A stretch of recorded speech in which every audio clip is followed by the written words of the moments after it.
Do you know that one clip of Gordon Ramsay in Kitchen Nightmares, where apparently the chef of the restaurant tried to tenderize a fillet, which, as Gordon states, is already the most beautiful cut of the meat and doesn't need tenderizing. Therefore, the chef's attempt at beating said meat leads to nothing but a pulverized fillet. And that is exactly how I felt when I watched Netflix's Avatar The Last Airbender remake. In this analogy, the original Avatar series is a beautifully cooked fillet. This is one of the greatest shows of all time. It has amazing writing, memorable characters, fascinating world building, so on and so forth. The 2010 remake by M. Night Shyamalan is horseshit, molded into the shape of a fillet and served to the masses. But then we have Netflix's 2024 Avatar Remake, which is more of the middle. It's still an edible fillet, but unnecessarily pulverized for reasons unbeknownst to me, or anyone, or even the creators themselves. This remake had both high and low expectations tied to it, at least from my end. On one hand, they just had to do better than the 2010 remake, which is, not hard. But at the same time, they had to justify existing as a show. Because I don't know if you've heard this before, but Avatar The Last Airbender, the animation, is one of the greatest shows of all time. No fan or even new viewer in their right mind would go, "Oh, I'm in the mood to rewatch that cool Avatar show with the blue arrow guy," and they turn on the live action. People will still watch the animated TV show because, unlike book adaptations, where a lot of people just straight up don't read, Avatar has a perfectly good show you can watch. So it's not surprising that the show got mixed reviews because it had mixed expectations to begin with. I know a lot of people have done videos on this. Like I said, Avatar is a favorite TV show to many people, including myself, so I'll try not to repeat anyone else's opinions here, and if there is repetition, I'll keep it brief. Okay, let's begin. One of the most controversial changes regarding this remake was the supposed toning down of sexism within the Avatar story, particularly when it came to Sokka's sexist behavior in the earlier episodes, because apparently it was iffy. I mean, yeah, it is. It's sexism. It's bad. I actually like Sokka in this live action, obviously not nearly as entertaining, but animated Sokka was never going to be adapted into live action in a perfect way. If there was ever a performance close enough, it'd be this one, obviously. But the problem is, this world in 2024 live action Avatar Remake is still sexist. Yes, the Northern Water Tribes are still sexist, and we'll definitely talk about that in a minute, but the Southern Water Tribe still has fixed gender roles in their society. Women are only shown weaving while the men are gone out fishing. The Southern Water Tribe is no less gendered than the Northern Water Tribe. Katara is sitting there weaving. How come she never asked why none of the women there are fishing? If this is a point of contention, there would have been a scene where Katara tries to fish, but one of the men turns it down or undermines it. Does that scene sound familiar? Because that's what happens in the first episode of the animated TV show. Katara had a more creative way to fish that ties in with her waterbending, and Sokka doesn't realize that she was helping and ended up undermining her based off of her gender. That is not just the show being sexist, that is what the Southern Water Tribe is in this world. Men go out to fish or to war, and women weave or cook. And that strictly gendered society creates weird restrictions and dissonances when a woman tries to do what a man does, or vice versa. If the Southern Water Tribe is a gendered patriarchal society, then Sokka being sexist at first makes sense for his arc. Sokka would have been raised in this mindset, which led to his behavior. And the original series always shows that he is just a kid who's been taught the wrong thing. When he does get taught the right thing, he accepts it in stride and becomes a more welcoming and respectful person. The fact that Sokka knew to let his pride down and learn more about the world is a testament to how honorable and strong this character is. He was willing to learn beyond what he had been taught his whole life, in order to become a better protector and a better person. I understand that it's uncomfortable to write these things. Writing someone being sexist, racist, or homophobic is not easy, especially if you've been part of the receiving end of it in real life, but sometimes it is necessary, and I thought Sokka's arc to becoming more open-minded was a really good one, despite how uncomfortable his behavior was in the beginning. That's just normal character development writing. I don't think think the change caused a whole lot of problems in the beginning episodes though, until you got to Suki. Dare I say, from this point on, this new change does the exact opposite of what the creators wanted to do. It ends up doing what they were trying to avoid, which was sexism. For reference, Sokka and Suki had a very significant subplot in the Kyoshi Island episode in the original animation. It was a turning point for Sokka, but it also introduces Suki, who becomes a returning character in the later seasons. Suki is essentially Sokka's main love interest, not quite fully endgame, but she is very significant. Suki put Sokka in his place in the original TV series, and the episode honestly felt like it was for Sokka, but now in this new 2024 narrative, it's more so Sokka teaching Suki a whole new world. I guess he's Aladdin now. Like, Suki is supposed to not know anything, be awkward, and get attracted to the first boy she sees because he's from a faraway land, which is, also sexist. So you've essentially replaced sexism being corrected in a well-written subplot to just straight up sexism. Great. Sokka's current live-action arc isn't horrible, but considering Suki is canonically sort of an endgame romance, I am not excitedly looking forward to the development of this situation. But it could be growing pains. Who knows?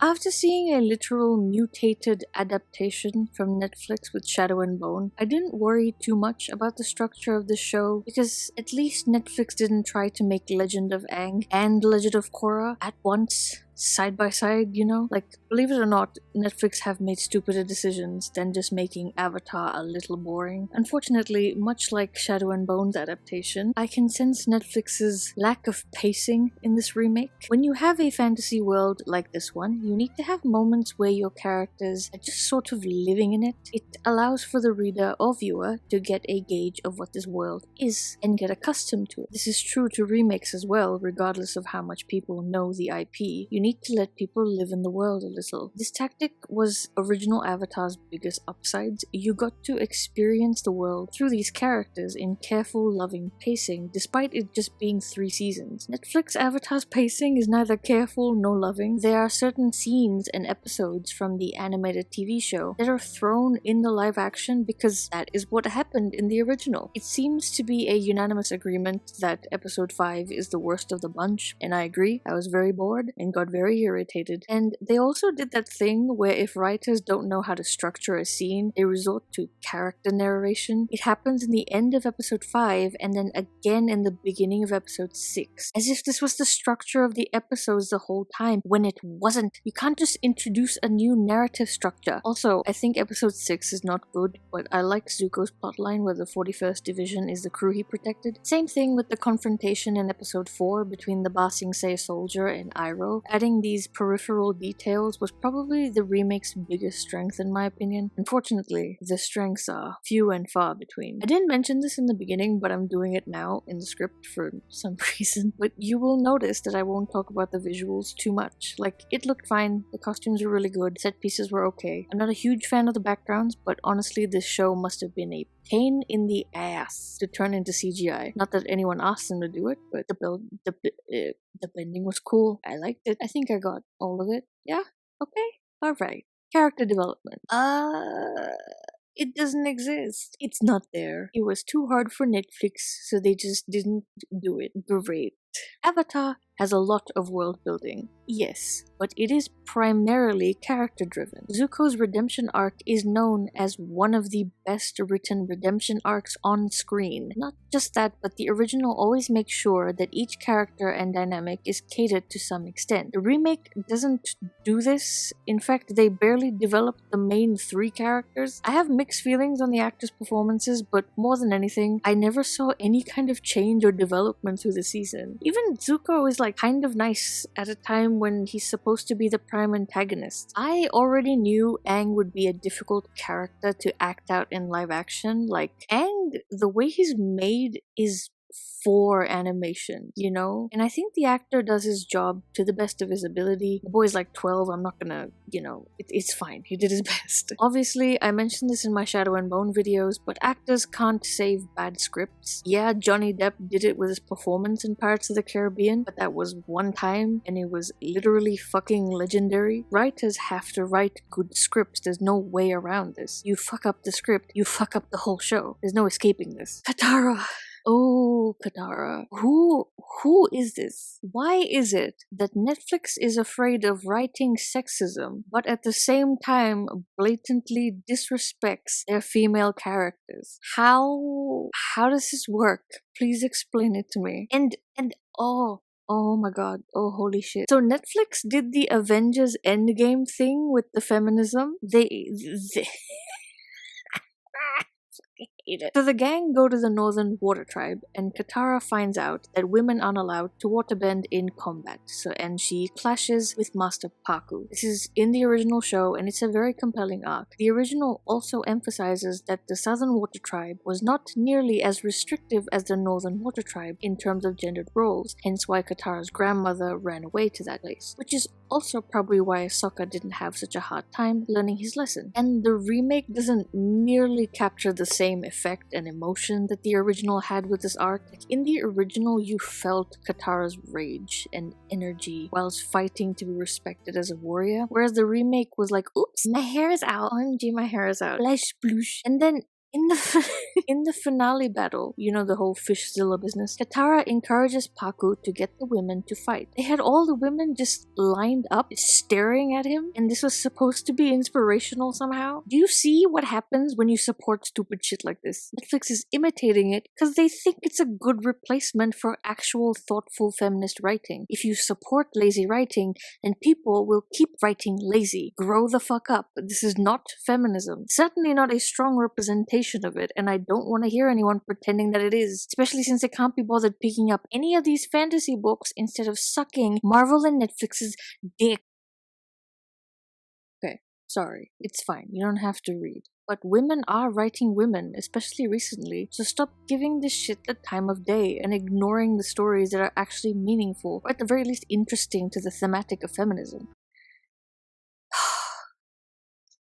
Anyway, I like Iroh. He was funny. I don't like that Ozai was shown so many times. Ozai is technically the most thinly layered character in the show. Like, he's a villain, he's a bad guy, there's not much to him, but the original creators were smart enough to take advantage of his strengths. He's the strongest firebender, he's ruthless and a terrifying force upon the world. Making him faceless added to that fear. We really only see how he has affected everyone around him. He's kind of untouchable for most of the show, but this is just like, okay, he's here, hello. It's like when Merlin kept Uther alive for too long and his intimidation just lost power, and it got old very quickly. I don't like Azula in this. She has none of the charm of the animated character, and the script doesn't even try to capture that charm either, so it's just boring. And it's sad because the actress could have done the animated Azula well just by the looks of her facial expressions. It's how I felt with Ben Barnes as a Darkling. Like, it's a good actor, give them good lines. What are you doing? I hate this Boomy so much. I hate him even more because I actually watched the original animated episode like right after this, and it made me hate the live action one even more. Fun tip if you want to review the remake, watching the animation will not help. It will just make you hate the remake more. Also, if you're gonna try to pretend you have a more mature storyline, then don't give me wine mom espresso adult speeches like this world is dark and I'm shitty because everyone else is. Shut the fuck up. Just give me a well-written layered story, not the 9 o'clock news, okay? You're a billion-dollar company. Pay your writers and pull yourself together. With the exception of Iroh and Zuko, who had a decent time culminating a bond on screen, although some moments were a little too on the nose, like when Iroh has to tell us everything he needs is on the boat. Like, we know, Uncle, we've been watching the show. Are you okay? This happens a lot where dialogue replaces actual bond building between these characters. Netflix seems to think that if the people recognize the original, they'll imagine the friendship in their head, which is not how it works at all. One Piece managed to get the friendships decently written in their remake, so 8 episodes clearly isn't too short, at least for some development, especially if you're working with only one IP and not two simultaneously. But who would ever in their right mind do something like that? That's stupid. stupid. By the time we get to the final episode of this remake, I don't feel these characters have really made friends with one another. There's barely a romance either. The Omashu Tunnel episode that was integral to Aang and Katara's blooming romance was replaced with Sokka and Katara displaying love instead, which is fine. A little too 2010 Disney for my liking, but to each their own. But also, like, you two have not spent any valuable time with the main character by this point, and the season is literally almost ending. So what's happening here? But hey, listen, just between you and me, sit down for a second. And if you're sitting down, then stay there. Do you remember the plot of Avatar The Last Airbender? No one? Because the plot goes a little something like this. A brother and a sister find a small boy named Aang inside some freaky as shit ice that he concocted himself, only to find out that he is not only the last surviving airbender after the Fire Nation's genocide of the air nomads, but he is also the Avatar, the master of all four elements. His airbending skills are great, but he still needs to learn. More importantly, Aang still needs to learn the other three elements before Sozin's comet when Le Fire Lord wreaks havoc on the world, and he needs to learn the three elements within 3 months, but that's unlikely for a live-action remake, since the actors would need to look the same, and I doubt this show will only take 3 years to fully finish.